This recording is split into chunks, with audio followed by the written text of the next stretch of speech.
கொடநாடு கொலை வழக்கு விசாரணைக்கு நேரில் ஆஜராக சிபிசிஐடி போலீசார் சம்மன் அனுப்பியிருந்த நிலையில் தீபு மற்றும் உதயகுமார் ஆகியோர் கோவை பிஆர்எஸ் வளாகத்தில் விசாரணைக்கு ஆஜராகி உள்ளனர். இது குறித்த கூடுதல் விவரங்களை எமது செய்தியாளர் பரிமளா வழங்க கேட்கலாம். பரிமளா, வணக்கம். மேலும் விவரம். கொடநாடு கொலை மற்றும் கொள்ளை வழக்கு தொடர்பாக இன்று விசாரணைக்காக தீபு மற்றும் உதயகுமார் ஆகியோர் கோவை பிஆர்எஸ் வளாகத்தில் ஆஜராகி இருக்கின்றனர். கொடநாடு கொள்ளை வழக்கு சிபிசிஐடி போலீசாரால் விசாரிக்கப்பட்டு வருகிறது.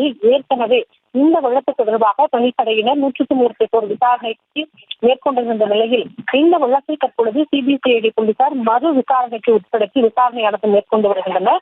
இந்த கொடநாடு கொலை மற்றும் கொள்ளை சம்பவம் கடந்த 2017ஆம் ஆண்டு ஏப்ரல் 24ஆம் தேதி நடைபெற்ற சம்பவம். இந்த கொள்ளை சம்பவத்தில் முக்கிய ஆவணங்கள் கொள்ளையடிக்கப்பட்டதாகவும் தெரிகிறது. இது தொடர்பாக தயான், சுதீசன், உதயகுமார், ஜம்சீர் அலி, தீபு, செஜின் குட்டி, சந்தோஷ், திலீப் ஜாய், வாளையார் மனோஜ் ஆகியோர் ஏற்கனவே 10 பேர் விசாரணை வளையத்திற்குள் இருக்கக்கூடிய நிலையில் இன்று இருவர் ஆஜராகி இருக்கின்றனர்.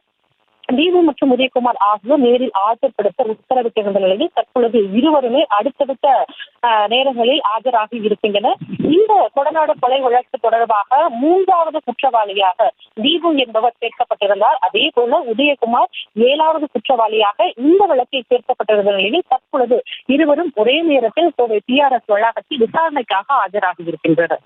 விவரங்களுக்கு நன்றி பரிமளா. செய்திகளை உடனுக்குடனும் துல்லியமாகவும் தெரிந்து கொள்ள சப்ஸ்கிரைப் பண்ணுங்க.